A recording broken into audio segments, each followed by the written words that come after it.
ಇವತ್ತು ತುಂಬ ಜನ ಆಸ್ಪಿರೆಂಟ್ಸ್ ಅಂದರೆ ಟೀಚರ್ ಆಸ್ಪಿರೆಂಟ್ಸು ಇವತ್ತು principal secretary Rashmi Mahesh madam ಹತ್ರ ಇವತ್ತು ತುಂಬ ಅಕ್ಸ ನಿಯೋಗ ಹೋಗಿ ಭೇಟಿ ಮಾಡಿ ಚರ್ಚೆ ಮಾಡಿದ್ವಿ.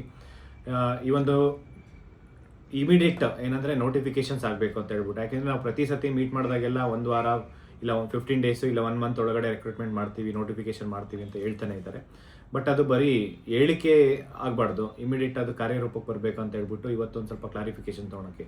ಯಾಕೆಂತಂದರೆ ಎಷ್ಟೋ ಜನ ಆಸ್ಪಿರೆಂಟ್ಸು ಕೆಲವೊಂದು ಯೂಟ್ಯೂಬರ್ಸ್ ಇರ್ಬೋದು ಮತ್ತು ಒಂದು ಸ್ಟೇಟ್ಮೆಂಟ್ಸು ಮಿಸ್ಇನ್ಫಾರ್ಮೇಷನ್ ಆ್ಯಕ್ಚುಲಿ ಅದು. ಯಾಕೆಂದರೆ ಪ್ರಾಪರ್ ಇನ್ಫಾರ್ಮೇಷನ್ ವಿತೌಟ್ ಇನ್ಫಾರ್ಮೇಷನ್ ಕೊಡೋ ತನಕ, ಡಿಪಾರ್ಟ್ಮೆಂಟ್ ಅಫಿಷಿಯಲಿ ಇನ್ಫಾರ್ಮೇಷನ್ ಕೊಡೋ ತನಕ ಯಾರು ಅಷ್ಟೇ ಯಾವುದೇ ಕೋಚಿಂಗ್ ಇನ್ಸ್ಟಿಟ್ಯೂಟ್ ಇರ್ಬೋದು ದಯವಿಟ್ಟು ವಿದ್ಯಾರ್ಥಿಗಳಿಗೆ ಗೊಂದಲ ಮೂಡಿಸ್ಬೇಡಿ. ಯಾಕೆಂದರೆ ಪ್ರತಿಯೊಂದು ನೋಟಿಫಿಕೇಷನ್ಸು ಡಿಪಾರ್ಟ್ಮೆಂಟ್ ಹೋಗಿ ನಾವು ಏನು ನೋಟಿಫಿಕೇಶನ್ ಮಾಡಿಸ್ತಾ ಇದ್ದೀವಿ ಮತ್ತು ಏನು ಒತ್ತಡ ಇರ್ತಾ ಇದ್ದೀವಿ, ಅಲ್ಲಿ ಡಿಪಾರ್ಟ್ಮೆಂಟಲ್ಲಿ ಇರೋದೇ ಒಂದು ಮಾಹಿತಿ ಇರುತ್ತೆ, ನೀವೊಂದು ಸ್ಟೇಟ್ಮೆಂಟ್ಸ್ ಕೊಡ್ತೀರಾ, ಇಲ್ಲಿ ಕನ್ಫ್ಯೂಷನ್ ಆಗುತ್ತೆ, ಟೋಟಲ್ ಕನ್ಫ್ಯೂಷನ್. ಯಾಕೆಂದರೆ ಸ್ಟೂಡೆಂಟ್ಸ್ಗೆ ಓದಬೇಕಾ ಬೇಡವಾ ಅನ್ನೋ ಒಂದು ಪರಿಸ್ಥಿತಿ ಬರುತ್ತೆ. ಅವ್ರ ಮೇಲೆ ಆ್ಯಕ್ಚುಲಿ ಅವರೆಲ್ಲ ಸೀರಿಯಸ್ ಆ್ಯಕ್ಷನ್ ತೊಗೊತಾರೆ, ಯಾರ್ಯಾರು ಮಿಸ್ಇನ್ಫಾರ್ಮೇಷನ್ ಕೊಟ್ಟಿದ್ದೀರಾ ಮತ್ತು ಒಂದು ಫಾಲ್ಸ್ ಸ್ಟೇಟ್ಮೆಂಟ್ಸ್ ಇರ್ಬೋದು.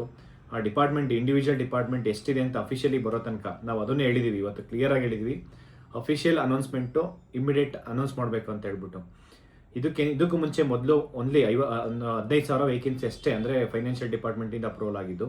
ಅವಾಗ ಆಲ್ಮೋಸ್ಟ್ 80,000 ವೇಕೆನ್ಸಿ ಇತ್ತು. ಇವಾಗ ಮೋರ್ ದೆನ್ 1 lakh ವೇಕೆನ್ಸಿ ಇದೆ ಶಿಕ್ಷಣ ಇಲಾಖೆಯಿಂದ.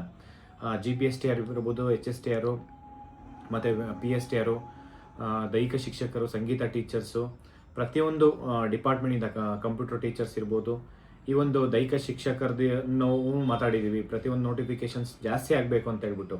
ಬರೀ 15,000 ವೇಕೆನ್ಸಿ ಸಾಲಲ್ಲ, ಯಾಕೆಂದರೆ ಅದರಲ್ಲಿ HK ಭಾಗಕ್ಕೆ 5,267 ಪೋಸ್ಟು ಮತ್ತು ನಾನ್ HKಗೆ 9,733 ಪೋಸ್ಟು. ಇದು ಇಷ್ಟು ಸಾಲಲ್ಲ ಅಂದ್ಬಿಟ್ಟು ಮತ್ತೆ PU ಲೆಕ್ಚರರ್ದು ಇದರಲ್ಲಿ ಇನ್ಕ್ಲೂಡ್ ಮಾಡ್ತೀನಿ ಅಂತ ಹೇಳಿದರು. ಬಟ್ ಇವಾಗ ಸಪ್ರೇಟ್ ನೋಟಿಫಿಕೇಶನ್ಸ್ ಅಂದರೆ ಏನು ಒಂದು 800 ಚೇಂಜ್ ವೇಕೆನ್ಸಿ ಇದೆ, ಅದ್ರ ಜೊತೆಲಿ ಇನ್ನೂ 800 ಪ್ಲಸ್ ಅಂದರೆ 1,500 ವೇಕೆನ್ಸಿನ ಫೈನಾನ್ಷಿಯಲ್ ಡಿಪಾರ್ಟ್ಮೆಂಟಿಗೆ ಮತ್ತೆ ಕಳಿಸಿದ್ದಾರೆ ಅಂತ ಹೇಳಿದ್ದಾರೆ. ಬಟ್ ಈ ಒಂದು ನೋಟಿಫಿಕೇಶನ್ಸ್ ಆದಷ್ಟು ಬೇಗ ಆಗಬೇಕು ಅಂತ ಹೇಳ್ಬಿಟ್ಟು ನಾವು ಒತ್ತಡ ಮಾಡಿರೋದು. ಈ ಒಂದು C&R ರೂಲ್ ನಾವು ಲಾಸ್ಟ್ ವೀಕ್ ಹೇಳಿದ್ದೆ, ಲಾಸ್ಟ್ ವೀಕ್ ಇಷ್ಟೊತ್ತಿಗೆ ಆಗಲಿ ಬಿಡಬೇಕಾಯಿತು, ಸ್ಯಾಟರ್ಡೇ ಒಳಗಡೆ C&R ರೂಲ್ ಬರಬೇಕಾಯಿತು. ಬಟ್ ಇವತ್ತು ನಾವು ಪ್ರೆಸರ್ ಹಾಕಿದ್ವಿ. ಅಂದರೆ ಈ ಒಂದು ಎಕ್ಸಾಮ್ಸು ಡಿಸ್ಕ್ರಿಪ್ಟಿವ್ ಇಲ್ಲ ಅಬ್ಜೆಕ್ಟಿವ್ ಮಾಡಬೇಕು, ಡಿಸ್ಕ್ರಿಪ್ಟಿವ್ ಮಾಡಬೇಕಂತ ಹೇಳ್ತಿದ್ರು. ಖಂಡಿತವಾಗಿ ಫಸ್ಟ್ ಟೈಮು ಇದು ಈ ಥರ ಆಗೋದು ಬೇಡ, ಡಿಸ್ಕ್ರಿಪ್ಟಿವ್ ಬೇಡ, ಆಬ್ಜೆಕ್ಟಿವ್ ಟೈಪೇ ಎಕ್ಸಾಮ್ ನಡೆಸಬೇಕು. ಯಾಕೆಂತಂದರೆ ಡಿಸ್ಕ್ರಿಪ್ಟಿವ್ ಯಾರು ರೂರಲ್ ಬ್ಯಾಕ್ಗ್ರೌಂಡ್ ಇರ್ಬೋದು, ಫಸ್ಟ್ ಟೈಮ್ ಅದನ್ನು ಇಂಟ್ರಡ್ಯೂಸ್ ಮಾಡಿದಾಗ ತುಂಬ ಕಷ್ಟ ಆಗುತ್ತೆ. ಅದು ಆಬ್ಜೆಕ್ಟಿವ್ ಟೈಪು ಮುಂಚೆ ಹೆಂಗಿತ್ತು ಅದೇ ರೀತಿ ಎಕ್ಸಾಮ್ಸ್ ಇರಲಿ ಅಂತ ಹೇಳ್ಬಿಟ್ಟು ಮನವಿ ಮಾಡ್ಕೊಂಡಿದ್ದೀವಿ. ಈ ಒಂದು ನೋಟಿಫಿಕೇಶನ್ಸ್ C&R ರೂಲು ಇವತ್ತೇ ಬಿಡಬೇಕಂತ ಕೇಳ್ಕೊಂಡಿದ್ದೀವಿ. ಇವತ್ತು ಬಿಟ್ಟಿಲ್ಲ ಅಂತಂದರೆ ಮ್ಯಾಕ್ಸಿಮಮ್ ನಾಳೆ ಒಳಗಡೆ C&R ರೂಲ್ ಬಿಡಲೇಬೇಕು. ಯಾಕೆಂದರೆ ಆನ್ ಸ್ಪಾಟ್ ಎಲ್ಲ ಸ್ಟೂಡೆಂಟ್ಸ್ ಮುಂದೆನೇ ರಶ್ಮಿ ಮಹೇಶ್ ಮೇಡಮು ಅಲ್ಲಿ ಫಾಲೋ ಅಪ್ ಮಾಡಿಕೊಂಡು ಫೈಲ್ ತೊಗೊಂಡು ಇವತ್ತೆಲ್ಲ ಕರೆಕ್ಷನ್ ಏನು ಕಳಿಸ್ಕೊಟ್ಟಿದ್ರು ಅದನ್ನೆಲ್ಲ ಇವತ್ತೇ ಮಾಡೋದಕ್ಕೆ ಮಾಡಿಕೊಟ್ಟಿದ್ದಾರೆ. ಬಟ್ ಆ ಒಂದು ವಿಚಾರವಾಗಿ ಇಮ್ಮಿಡಿಯೇಟ್ C&R ರೂಲ್ ಬಿಟ್ಟು ಅದನ್ನು 1 ವಾರ ಅಬ್ಜೆಕ್ಷನ್ ಟೈಮ್ ಕೊಡ್ತಾರೆ. ಅದಾದಮೇಲೆ ಅಬ್ಜೆಕ್ಷನ್ ಕ್ಲಿಯರ್ ಮಾಡೋದಕ್ಕೆ ಮ್ಯಾಕ್ಸಿಮಮ್ 1 ವೀಕು, ಮ್ಯಾಕ್ಸಿಮಮ್ 2 ವೀಕ್ಸಲ್ಲಿ ಎಲ್ಲ ಸಮಸ್ಯೆ ಬಗೆಹರಿದ್ಮೇಲೆ ನಿಮಗೆ ಇಮ್ಮಿಡಿಯೇಟ್ ನೋಟಿಫಿಕೇಷನ್ಸ್ ಆಗುತ್ತೆ. ಯಾಕೆಂದರೆ ಇದೇ ಮಂತು ಜೂನ್ ಎಂಡ್ ಒಳಗಡೆ ನೋಟಿಫಿಕೇಷನ್ ಮಾಡಬೇಕಂತ ಹೇಳ್ತಿದ್ವಿ. ಮೇ ಬಿ 1 ವಾರ ಎಕ್ಸ್ಟೆಂಡ್ ಆಗ್ಬೋದು. 1 ವಾರ ಎಕ್ಸ್ಟೆಂಡ್ ಆಗೋದು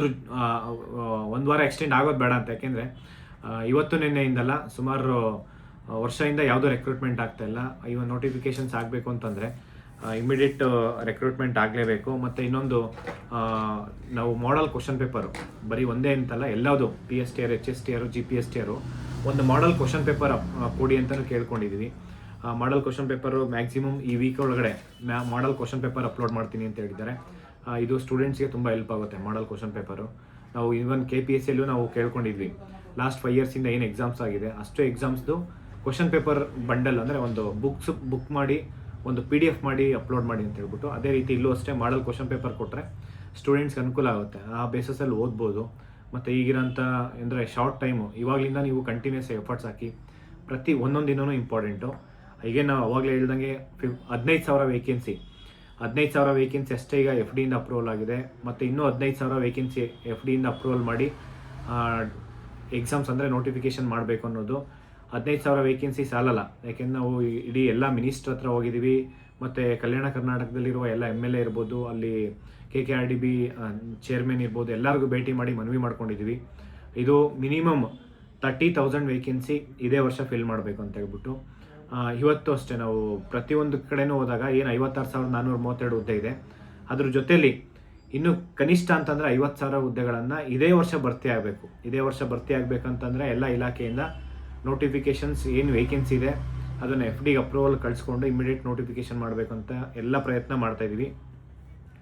ಟೀಚರ್ ಆಸ್ಪಿರೆಂಟ್ಸು ತುಂಬ ಸೀರಿಯಸ್ ಆಗಿ ಓದ್ಕೊಳ್ಳಿ. ಯಾಕೆಂದರೆ ಕೆಲವೊಂದು ನೋಟಿಫಿಕೇಷನ್ಸ್ ಏನು ಈಗ ನೋಟಿಫಿಕೇಷನ್ ಮಾಡ್ತಿದ್ದಾರೆ, ಮಾಡಿ ವಿತಿನ್ 3 ಮಂತ್ಸಲ್ಲಿ ಎಕ್ಸಾಮ್ಸ್ ಇರುತ್ತೆ. ಅರ್ಥ ಮಾಡ್ಕೊಳ್ಳಿ, 3 ಮಂತ್ಸಲ್ಲಿ ಎಂಟೈರ್ ಸಿಲೆಬಸ್ ಕವರ್ ಮಾಡೋಕ್ಕಾಗಲ್ಲ. ಇದನ್ನು ಎಲ್ಲರೂ ಪ್ರತಿಯೊಬ್ಬರೂ ತುಂಬ ಗಂಭೀರವಾಗಿ ತೊಗೊಳ್ಳಿ. ಈ ಒಂದು ನೋಟಿಫಿಕೇಷನ್ಸ್ ಆಲ್ಮೋಸ್ಟ್ ಬೇಗನೆ ಮಾಡ್ತಾರೆ. ಮಾಡೋಂಥ ಕೆಲಸ ಎಲ್ಲನೂ ಅಖಿಲ ಕರ್ನಾಟಕ ರಾಜ್ಯ ವಿದ್ಯಾರ್ಥಿಗಳ ಸಂಘಟನೆ ಅಕ್ಸಾ ಸಂಘಟನೆಯಿಂದ ಕಂಟಿನ್ಯೂಸ್ ಆಗಿ ಎಫರ್ಟ್ಸ್ ಆಗ್ತಾಯಿದ್ದೀವಿ. ಆದಷ್ಟು ಬೇಗ ಒಂದು ನೋಟಿಫಿಕೇಷನ್ ಮಾಡಿಸೋಂಥ ಪ್ರಯತ್ನ ಮಾಡ್ತೀವಿ.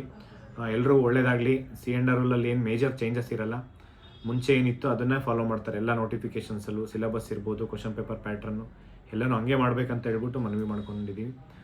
ಎಲ್ಲರಿಗೂ ಒಳ್ಳೆಯದಾಗಲಿ. Thank you so much. ನಮಸ್ಕಾರ.